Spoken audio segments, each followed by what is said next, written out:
Vamos a hablar sobre el último partido que jugamos con la selección española en el Wanda Metropolitano para la clasificación para la Euro 2020.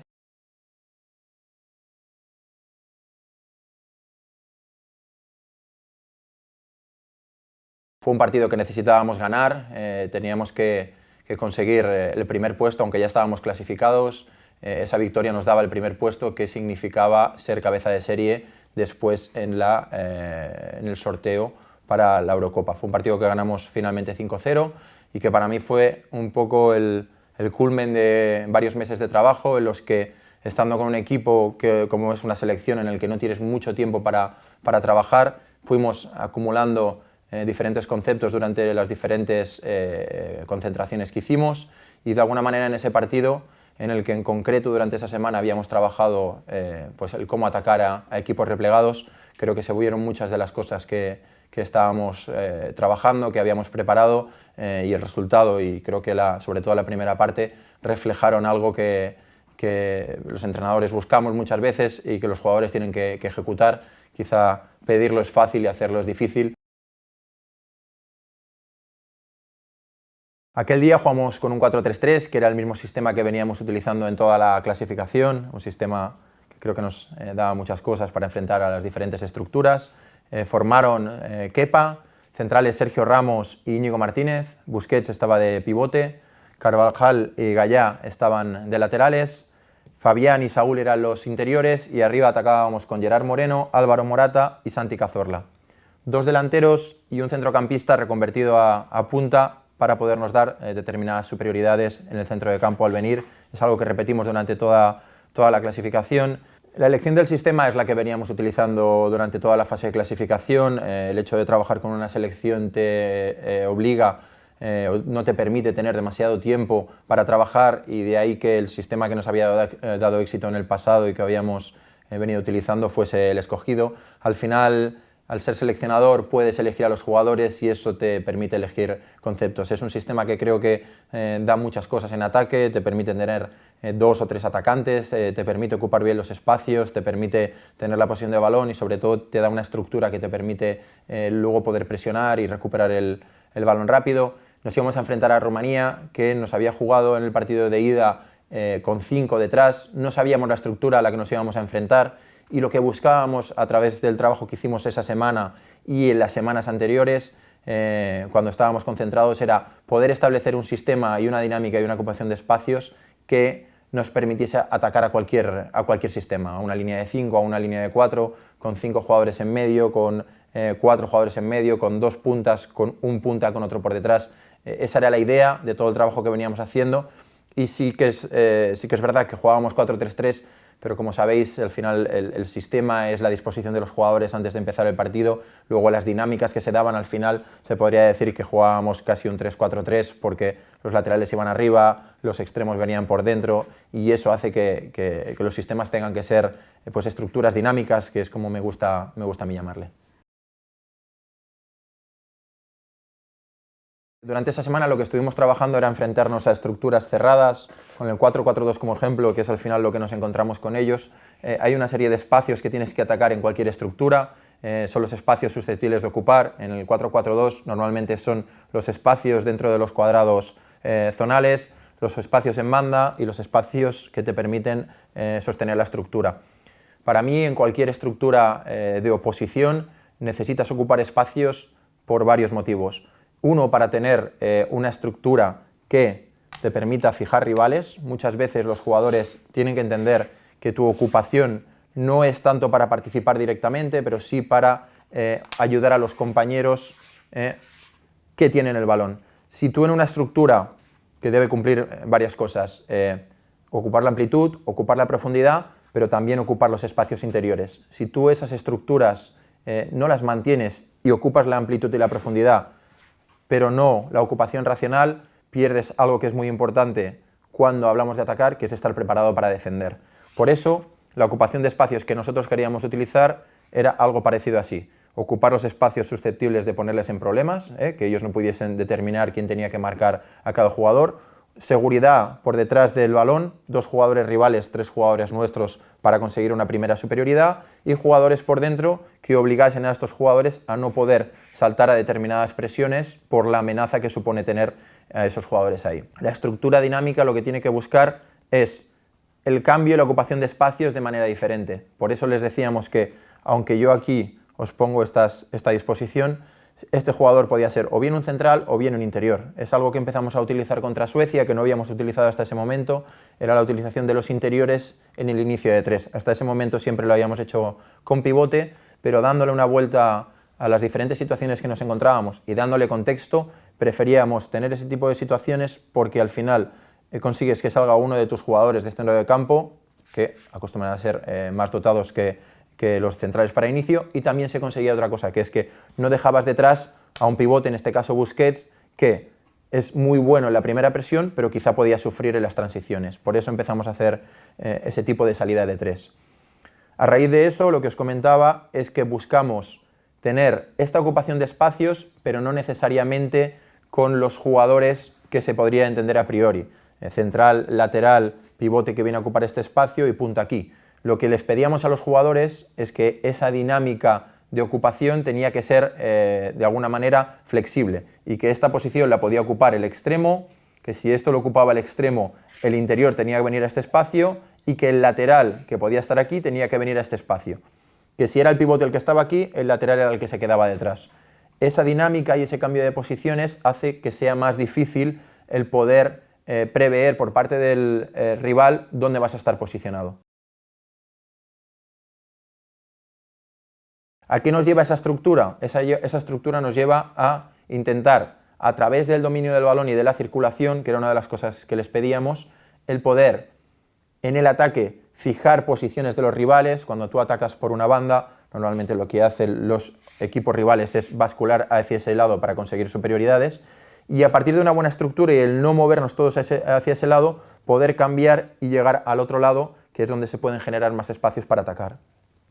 Esto, junto con la incorporación de posesiones largas, que es algo a lo que llegamos después de analizar de manera muy profunda todas las ocasiones que habíamos generado en Nations League, llegamos a una conclusión, que es que siempre que nos íbamos a posesiones de más de 45 segundos, el porcentaje de situaciones que acababan en ocasión de gol aumentaba de manera exponencial. Hicimos un análisis en el que conseguimos determinar que habían posesiones, las parcelamos entre 0-10 segundos, 10-20 segundos, 20-45. Haciendo un estudio de todo ese tipo de situaciones, veíamos que los porcentajes de acierto o de finalización aumentaban cuando nos íbamos a 20-45 o más de 45. Entonces, la estructura que establecimos nos permitía, en primer lugar, tener situaciones y soluciones de pase para el poseedor siempre. Lo primero que tiene que hacer un jugador es intentar progresar, pero que el jugador tuviese siempre 2 pases por delante, un pase que le permitiese cambiar la orientación y un pase por detrás de seguridad para poder mantener el balón. A través de eso conseguíamos establecer estructuras siempre ocupando los espacios incómodos para el rival y que provocaban diferentes situaciones. Siempre a un jugador le pedíamos otro componente importante para esa circulación y esa movilidad, que era intentar fijar rivales. Dar un pase aquí sin provocar la salida de un rival permite a los rivales no tener que salir de posición. Con lo cual era fijar y pasar, porque esto provoca esto, y estos 2 metros, este movimiento corto que generamos aquí, es lo que hace que aquí después este jugador y este jugador tengan más espacio y más tiempo. Si tú cuando atacas no generas este tipo de movimientos, las defensas no tienen la necesidad de bascular, y esa no necesidad de bascular lo que hace es que no tengas luego tanto tiempo, y cuando hablo de tanto tiempo hablo de décimas de segundo, para poder ejecutar, venir a un lado, cambiar al otro y aprovechar el espacio. Por eso les hablábamos de, chicos, estructura dinámica, y lo trabajamos mucho durante esa semana de trabajo, con cambio de posiciones, con situaciones de fijar más pasar, con atacar a un lado, fijar rivales e ir hacia el otro. Evidentemente el nivel de los jugadores de la selección española es muy alto y lo hace todo mucho más fácil. No obstante, es un trabajo que hicimos durante una semana en el que nuestra obsesión, no solo en este aspecto, sino en el aspecto defensivo, era de qué manera podíamos algo tan complejo simplificarlo a 3-4 mensajes que les diesen a ellos referencias y no posiciones exactas para poder ocupar el espacio. Eso lo hicimos a través de una serie de vídeos y de conceptos en los que les demostrábamos que ese tipo de situaciones les iban a permitir luego encontrar otros espacios, justo con vídeos de partidos que ellos habían jugado. ¿Qué es lo que buscábamos luego también? A partir de esta estructura, si tú la estructura no la mueves no solo con cambios de posiciones, sino con desmarques y todo el mundo está en su sitio, es muy fácil de prever, porque todo el mundo recibe al pie, fijas posiciones y no avanzas. Con lo cual, otra cosa que se les pidió es, cuando consigamos progresar por un lado, hay que hacer movimientos en profundidad, al espacio. ¿Qué es lo que provocan estos movimientos en profundidad al espacio? Provoca que haya jugadores que salgan de sitio. Conseguíamos mover a estructura, sacar a jugadores de sitio y de esa manera lo que consigues es más espacio, pero también desestructurar al rival. De esa manera, en prácticamente los primeros 7 minutos de juego, conseguimos, que yo creo que fueron los mejores, hasta el primer gol, conseguimos que el equipo rival, Rumanía, tuviese una posesión de 19 segundos, otra de 6, otra de 10, otra de 11 y luego la última, que ya fue la del gol, que fueron muy pocos segundos. Primero, por la presión que hacíamos ante sus saques de puerta y luego por la presión tras pérdida que ejercíamos por la estructura que os estoy diciendo. Al final, tú puedes atacar con una estructura así y generar muchos problemas porque enfrentas 6 jugadores contra 4, pero lo que va a pasar aquí es que si pierdes el balón no vas a estar preparado para presionar. De ahí nuestra insistencia en tener una estructura que no solo nos permitiese circular, sino estar preparados para recuperar cuando perdíamos el balón.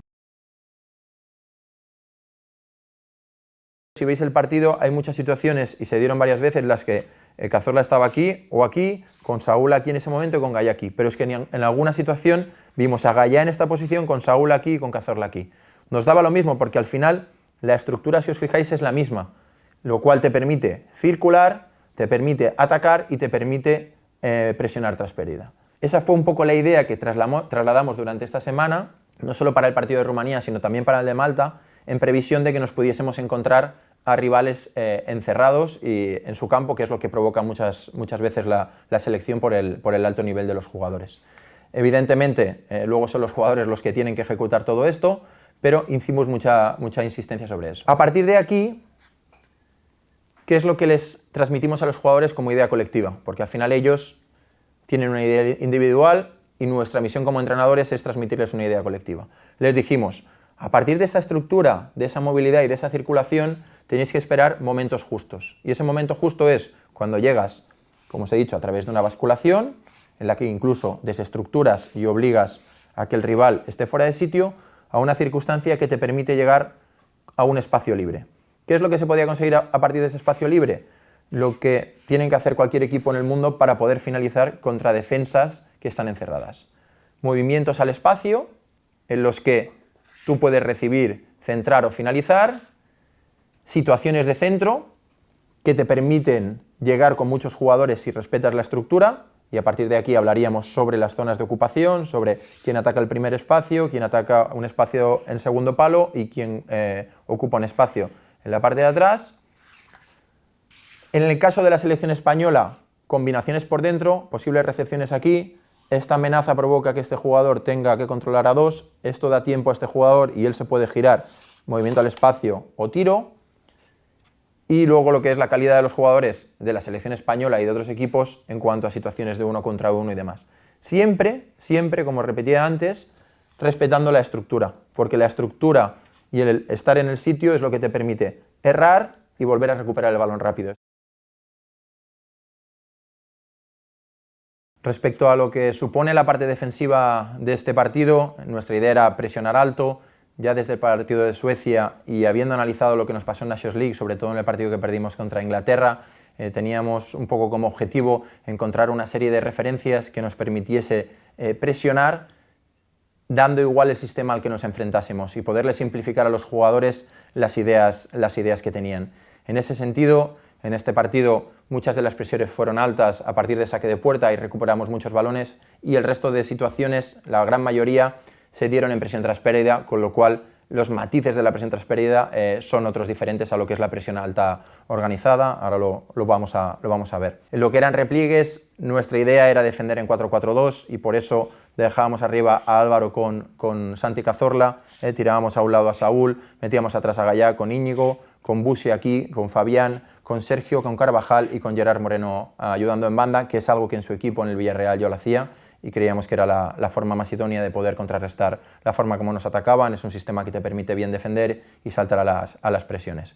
Básicamente en el saque de puerta quisimos apretar mucho desde el principio, ponerles muy difícil el salir desde atrás y la intensidad que tuvimos fue altísima, por eso lo que hicimos fue colocar a los jugadores de arriba en intermedias, poniendo a los interiores también en intermedias con Busi y con una situación que nos permitía estar un poco en superioridad, puesto que ellos al final en ataque lo que hacían era meter un media punta. Esperábamos ese primer pase y a partir de ahí la presión tenía que ser muy clara, había que venir con un jugador a presionar, fijar situaciones en medio campo, ¿de acuerdo? Y saltar siempre a portero alejado. Lo que hacíamos es, si en esta situación tenía que venir este jugador, el interior venía aquí y basculábamos todos sobre el lado fuerte del equipo rival, sabiendo que en cualquier situación lo que no podíamos permitir era un jugador libre. Y por eso, y es lo que os decía antes sobre el cómo reflexionar para presionar a cualquier rival, siempre pensábamos que con una línea de 4, si no te ponen a 4 jugadores arriba, lo que tienes es que uno de los jugadores de línea defensiva es el que te va a dar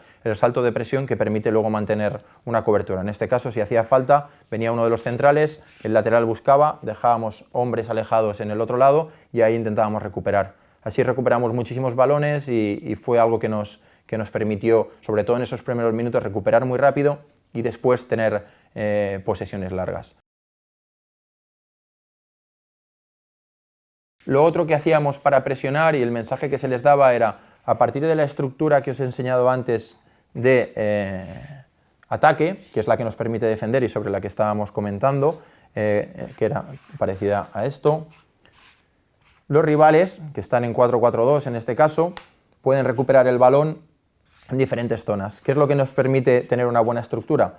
Lo que nos permite es determinar con 4 mensajes qué es lo que tiene que hacer cada jugador dependiendo de cómo se encuentra respecto al balón y respecto a sus rivales. Es decir, si teníamos una pérdida aquí, de lo que decíamos era que los jugadores que estaban cerca del balón tenían que presionar enseguida buscando al jugador que tenía el balón. Fijar situación de 1 contra 1. Los que estaban detrás en el mismo carril, saltar a presión. Los que estaban en el carril cercano a la altura del balón, venir a presionar a los próximos, ¿de acuerdo?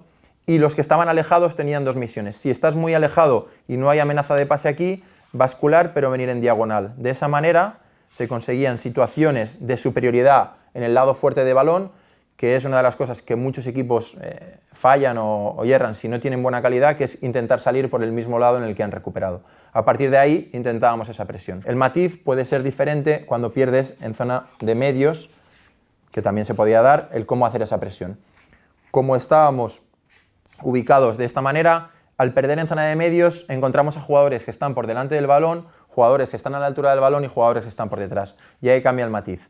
En esta pérdida, para los que están a la altura del balón, esa presión se tiene que dar. Los que están por delante, para poder presionar, lo que tienen que hacer es venir a cerrar las posibles salidas por detrás. Y los jugadores que están alejados vuelven a lo mismo que hemos dicho antes. Basculación, basculación en diagonal por detrás para evitar que la única salida posible sea por detrás y viniendo hacia aquí.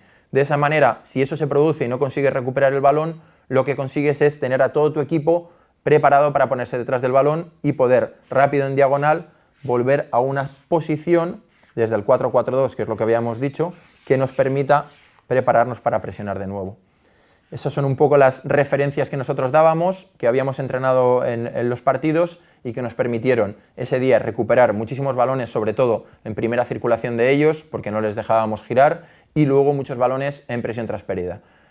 Toda esta presión tras pérdida no hubiese sido buena si la estructura dinámica ofensiva no hubiese sido buena. Lo que os he explicado antes en la parte de ataque, de tener los espacios siempre ocupados por los jugadores en diferentes alturas, que es lo que te permite, cuando pierdes, tener a jugadores en esos niveles que os he dicho, de estar a altura del balón, por delante del balón o por detrás del balón, para tener esas referencias individuales y que a ellos les permite rápido pensar cuál es su función dependiendo de su posición. Bueno, y hablando de los goles que conseguimos aquella noche, no hay nada que haga sentir más orgulloso a un entrenador, que es que las situaciones que provocan los goles sean situaciones que has trabajado o que has comentado con con los jugadores. El primer y el tercer gol se dieron con situaciones en las que tuvimos una buena circulación, fuimos de un lado a otro y los dos acabaron con situaciones de centro. En el primero Gallá hace una acción de talento, hace un gaño, hay un centro y aparte del movimiento de los dos puntas hay algo que también habíamos dicho, que es que siempre el interior alejado tenía que llegar a gol. En este caso hay una doble situación, un rebote y es Fabián el que acaba marcando. El gol de Gerard Moreno, el tercero, también es una situación en la que conseguimos circular de un lado a otro con la estructura y él llega desde zona alejada a un espacio en el que prácticamente remata solo por la movilidad que habíamos conseguido contra los rivales. El segundo gol fue de córner, jugada ensayada, pero si analizas previamente la jugada que provoca el córner, venía de una jugada muy larga en la que habíamos movido varias veces el balón y se provoca el córner. Luego lo ejecutaron magníficamente Santi, Fabián y Gerard Moreno. El cuarto gol viene de una situación también larga en la que quizá nos precipitamos un poco en meter el balón en estas zonas, pero la presión tras pérdida hace que haya una recuperación, un pase a un movimiento en profundidad, que es lo que comentábamos como opción de ataque contra equipos encerrados, y en el centro lo desvía un defensa y va a gol, aunque Álvaro Morata estaba detrás. Y la última acción, ya con Oyarzábal en el campo, es una situación en la que metemos entre líneas a este atacante, hay un pase interior de Busquets, controla orientado y hace un tiro desde fuera del área que entra cercano al palo izquierdo y que fue pues, de muchísima calidad.